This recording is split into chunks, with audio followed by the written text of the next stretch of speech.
André Carson, a member of the Permanent Select Committee on Intelligence, is still with us. The source of a lot of concern right now, we're learning more about this individual, Ahmad Khan Rahami, that he not only visited Afghanistan, which is understandable, his family's from Afghanistan, he was born in Afghanistan, he's a naturalized U.S. citizen, but side trips he then made to Pakistan, including one visit for almost a year in Pakistan. So he comes back to the United States, he has secondary interviews upon re-entry, but no flags were raised. The question is that a problem? It's something we should look into. I mean, it's not a crime to go to South Asia. What is a problem is that you have individuals who feel disillusioned and they need someone to blame. This is a tough time for law enforcement, and I think the bravery that was shown by the undercover officer the other day exemplifies the need for us to support our law enforcement community.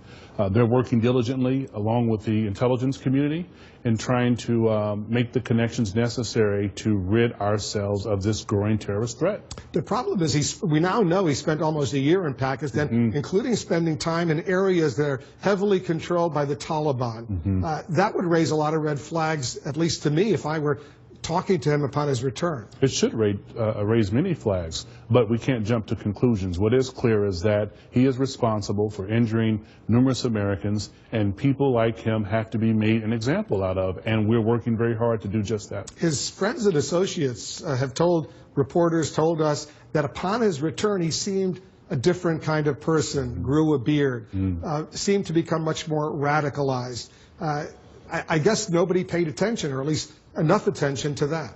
Well, Wolf, as you know, it's not a crime to have a beard. No, I have a beard myself. What is unfortunate is that when we start casting aspersions on particular groups, i.e. Muslims, Sikhs, Hindus, and others, because of these incidences, I think as human beings, we tend to place people in boxes, and that's unfortunate. There are Muslims in our intelligence communities and law enforcement communities. I was one of them. Intelligence Fusion Center for Indiana Department of Homeland Security, and wanting to make America and the world a safer place.